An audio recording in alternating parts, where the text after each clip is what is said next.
for 2 mark questions. Here 8 questions are there, each carries 2 marks, totally 16 marks. Question number 17th one, solve x plus y equals minus 3 and 2x plus y equals minus 7. Yes, you can observe it is a pair of linear equation 2 variable, because pair means 2 equation ide, degree kuda 1 ide, hage 2 variables are there. That's what is pair of linear equation in 2 variable. Yes, there are 4 methods to solve. Either you can use substitution, elimination, cross multiplication, or graphical method. Easy is elimination method. Let us go for elimination method. See, to use elimination method, either the coefficient of x should be same or coefficient of y should be same. Yes, here coefficient of y is same. Therefore, directly we can use elimination method. Correct? Y na jote iruvantadu same ide. ಹಾಗಾದರೆ elimination ಮೆಥಡ್ನ use ಮಾಡ್ಬೋದು. ಈಗ S add ಮಾಡಿದ್ರೆ y plus Y 2y ಆಗುತ್ತೆ, cancel ಆಗಲ್ಲ. X plus 2x 3x ಆಗುತ್ತೆ, X ಕೂಡ eliminate ಆಗಲ್ಲ. ಹಾಗಾದರೆ yes subtract equation 2 from equation number 1. Yes you know while subtracting you have to change the sign. This plus becomes minus, this plus also becomes minus, this minus becomes plus. Now see, plus 1x minus 2x, it is plus, this one is minus, you have to go for subtraction.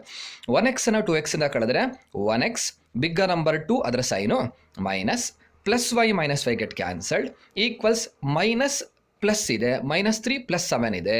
Yes, it is minus, this one is plus, again you have to go for subtraction. 3 and 7 inda kadadre 4 baratte, bigger number 7 adha sign plus. ಹಾಗಾದರೆ see, we have to find the value of x, but ಇಲ್ಲಿ minus 1x ಸಿಕ್ಕಿದೆ. ಹಾಗಾದರೆ minus 1 ಆ ಕಡೆ ಕಳಿಸಿದ್ರೆ x equals 4 by minus 1, that is x equals plus by minus is minus, 4 by 1 is 4. ಅಥವಾ ನೀವು ಬರೀ ಇಲ್ಲಿ x ಅಂತ ಬರ್ಕೊಂಡಿದ್ರೆ ಏನು ಮಾಡ್ತೀರಾ, ಮೈನಸ್ ಎಕ್ಸ್ ಈಕ್ವಲ್ಸ್ 4 ಬಂದಿದೆ.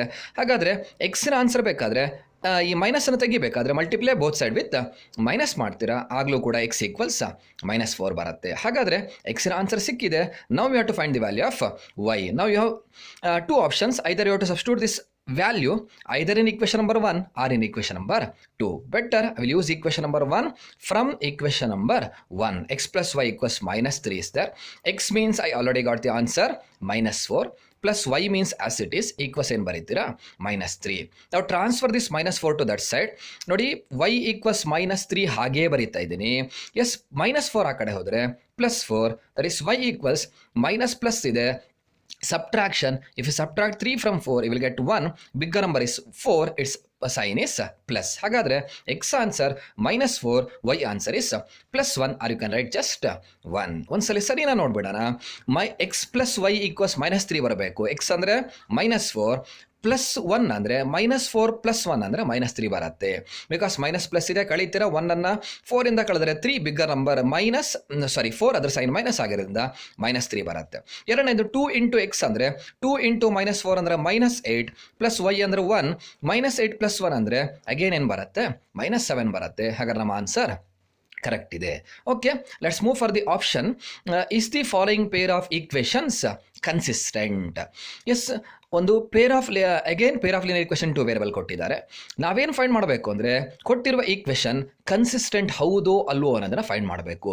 S, already you have studied a pair of linear equations is said to be consistent, either it should have unique solution or it should have infinitely many solution. ಕರೆಕ್ಟಾ? ಅಂದರೆ ಐದರ್ infinitely many solution ಇರಬೇಕು ಅಥವಾ ಅದಕ್ಕೆ unique solution ಇದೆ ಅಂದರೆ ಕೊಟ್ಟಿರುವ equation ನಾವು S ಏನಂತ ಕರಿತೀವಿ, ಕನ್ಸಿಸ್ಟೆಂಟ್ ಅಂತ ಕರಿತೀವಿ. ಹಾಗಾದರೆ ಈಗ ಈ ಪೇರ್ ಆಫ್ ಲೀನಿಯರ್ ಈಕ್ವೇಷನ್ ಏನು ಕೊಟ್ಟಿದ್ದಾರೆ, ಇದಕ್ಕೆ ಯುನಿಕ್ ಸೊಲ್ಯೂಷನ್ ಇದೆಯಾ ಅಥವಾ ಇನ್ಫೈನೈಟ್ಲಿ ಮೆನಿ ಸೊಲ್ಯೂಷನ್ ಇದೆಯಾ ನೋಡಬೇಕು. ಇದ್ದರೆ ಕನ್ಸಿಸ್ಟೆಂಟ್, ಎಸ್ ನೋ ಸೊಲ್ಯೂಷನ್ ಆದರೆ ಎಸ್ ಇಟ್ ಈಸ್ ಇನ್ಕನ್ಸಿಸ್ಟೆಂಟ್. ಹಾಗಾದರೆ how to find whether it has unique solution or infinitely many solution? First of all you have to find the ratios of a1 by a2, b1 by b2 and c1 by c2. To find the ratios, you have to write in standard form. In standard form, see, x plus y, 4 comes this side means minus 4 equals 0. Second equation, 2x plus 4y, 6 if you transfer it to left side, it becomes minus 6 equals 0. Now, see here, a1 is quotient of x1 or see the standard form a1x plus b1y plus c1 equals 0. a1 ಜಾಗದಲ್ಲಿ 1 ಇದೆ, plus b1 ಜಾಗದಲ್ಲಿ 1 ಇದೆ, plus c1 ಜಾಗದಲ್ಲಿ minus 4 ಇದೆ. Similarly a2 means 2, B2 means 4, C2 means minus 6. Now find the ratios A1 by A2. What is A1 by A2? 1 by 2. A1 means 1, A2 means 2.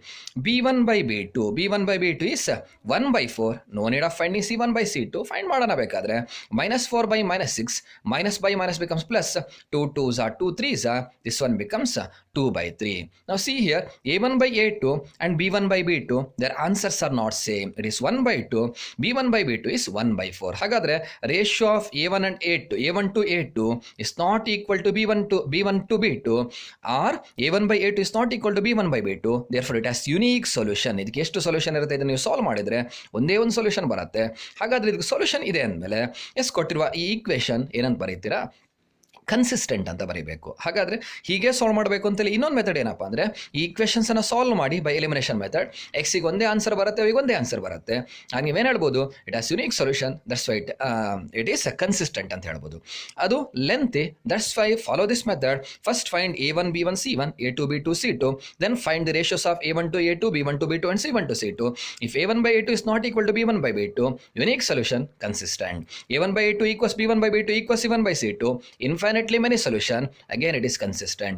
ಅದೇ A1 by A2 equals B1 by B2 not equal to C1 by C2 ಬಂದ್ರೆ ಮಾತ್ರ ಆ ಈಕ್ವೇಷನ್ಸ್ಗೆ solution ಇರಲ್ಲ. ಹಾಗಾದ್ರೆ ನಾವು ಅದನ್ನ ಏನಂತ ಕರಿತೀವಿ? ಇನ್ಕನ್ಸಿಸ್ಟೆಂಟ್ ಅಂತ ಕರಿತೀವಿ. Okay, next question is find the sum of first 15 terms of the series 3 plus 8 plus 13 plus so on. What you have to find? Find the sum of first 15 terms of this series. Yes, one series is given. ಒಂದು series ಕೊಟ್ಟಿದ್ದಾರೆ. ಈ ಸೀರೀಸಿನ ಮೊದಲು 15 ಟರ್ಮ್ಗಳ some ಎಷ್ಟು ಅಂತ find ಮಾಡಬೇಕು. ಹಾಗಾದರೆ sum of for 15 terms is called as S15. We have to find S15 equals question mark. ಅದೇ question ಹೀಗಿದ್ರೆ find the 15th term of the sequence ಅಂತ ಕೇಳಿದರೆ ಏನು ಫೈಂಡ್ ಮಾಡಬೇಕಾಗ್ತಿತ್ತು? A15 ಫೈಂಡ್ ಮಾಡಬೇಕಾಗ್ತಿತ್ತು. Yes, it is in AP ಗೊತ್ತಿದೆ ನೋಡಿ. A2 minus A1 is 5, A3 minus A2 is also 5. ಹಾಗಾದರೆ ಇಟ್ ಈಸ್ ಅರ್ಥಮೆಟಿಕ್ ಸೀರೀಸ್. ಇದು 3 8 13 ಬರೆದ ಅರ್ಥಮೆಟಿಕ್ ಪ್ರೋಗ್ರೆಷನ್, ಮಧ್ಯದಲ್ಲಿ ಪ್ಲಸ್ ಬರೋದ್ರಿಂದ ಇಟ್ ಈಸ್ ಅರ್ಥಮೆಟಿಕ್ ಸೀರೀಸ್. ಹಾಗಾದರೆ ಅರ್ಥಮೆಟಿಕ್ ಸೀರೀಸ್ನಲ್ಲಿ SN ಫೈಂಡ್ ಮಾಡಲಿಕ್ಕೆ formula SN equals n by 2 into 2a plus n minus 1 into d. This is the formula. Or there are two more formulas, but it is the easiest formula. And it suits here also. Here now see ನನಗೆ SN ಬೇಕಾಗಿರೋದಲ್ಲ, S15 ಬೇಕಾಗಿರೋದು. ಹಾಗಾದರೆ n ಜಾಗದಲ್ಲಿ ಏನು ಬರೀಬೇಕು?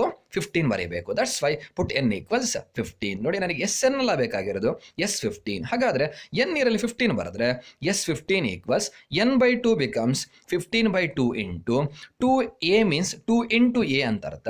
a means first term. What is the first term here? 3.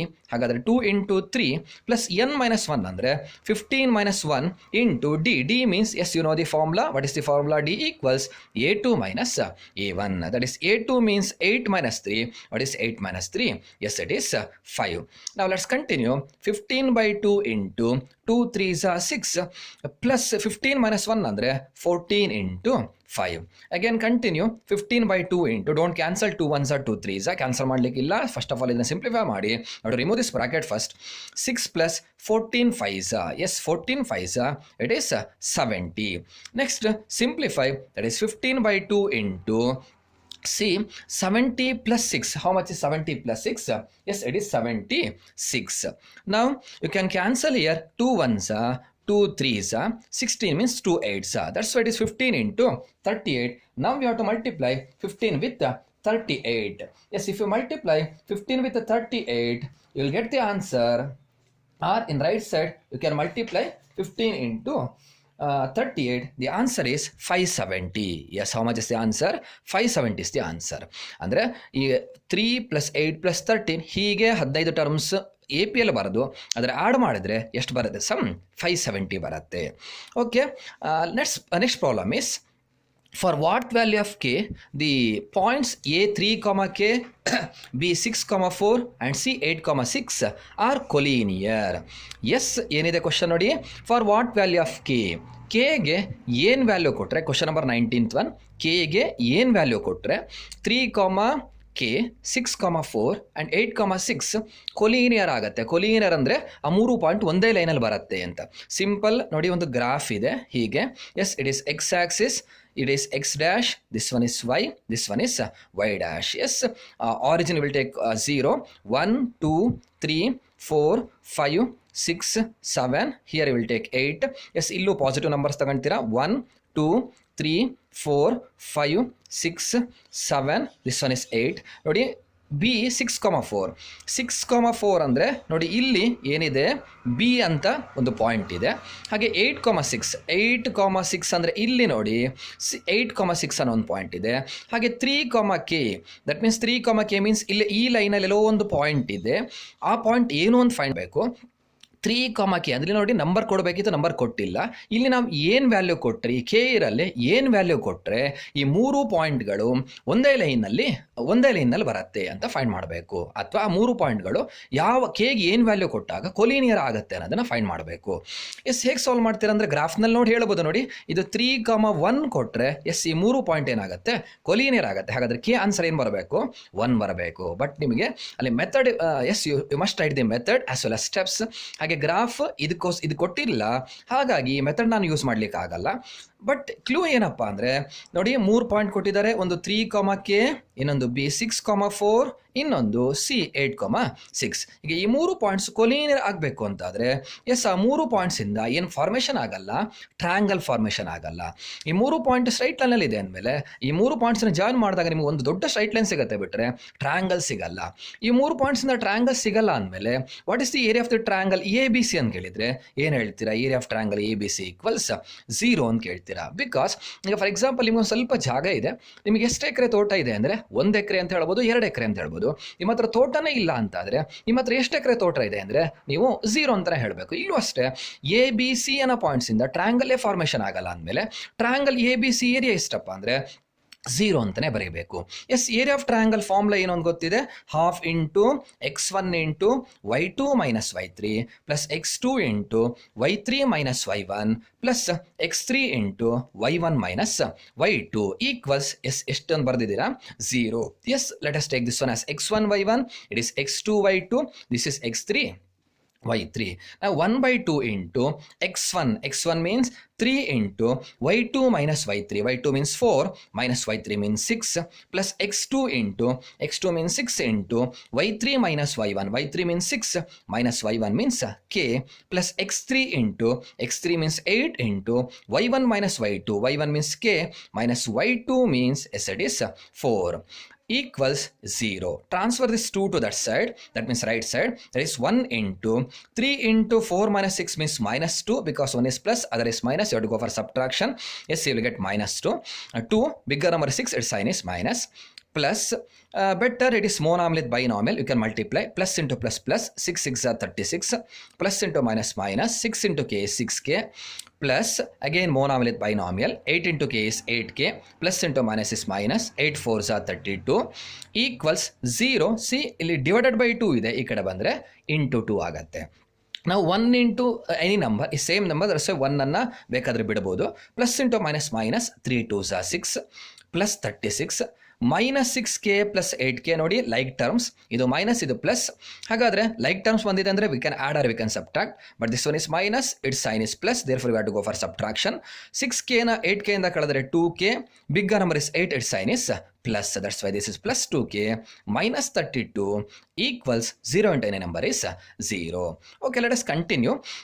Now minus 6 minus 32, these two are again like signs. We can add ಎಷ್ಟು ಬರುತ್ತೆ 38, bigger number 32, its sign is minus, plus 36 plus 2k equals 0. ಇದನ್ನು ಹಾಗೆ ಬರೆದಿದ್ದೀನಿ. ಈಗ minus 38 plus 36, yes, minus, this one is plus, we have to go for subtraction. 2 will get bigger number 38, its sign is minus, plus 2k equals ಏನು ಬರೀತೀರಾ 0. ನನಗೆ k value ಬೇಕು. Transfer is minus 2 to that side, that is 2k equals 0 plus 2 means 2. k answer ಬೇಕಾದ್ರೆ 2 ಆ ಕಡೆ ಕಳಿಸಿ. k equals 2/2, yes, it is 1. 2 1s are 2 1s, answer ಏನು ಬರುತ್ತೆ ಹಾಗಾದರೆ 1. ಹಾಗಾದರೆ k ವ್ಯಾಲ್ಯೂ ಏನಾಗಬೇಕು 1 ಆದರೆ ದಟ್ ಮೀನ್ಸ್ 3,1 6,4 and 8,6 ಏನಾಗಿರುತ್ತೆ ಕೊಲೀನಿಯರ್ ಆಗಿರುತ್ತೆ. ಈ ಗ್ರಾಫ್ನಲ್ಲಿ ಬೇಕಾದ್ರೆ ನೀವು ಅಬ್ಸರ್ವ್ ಮಾಡಬಹುದು.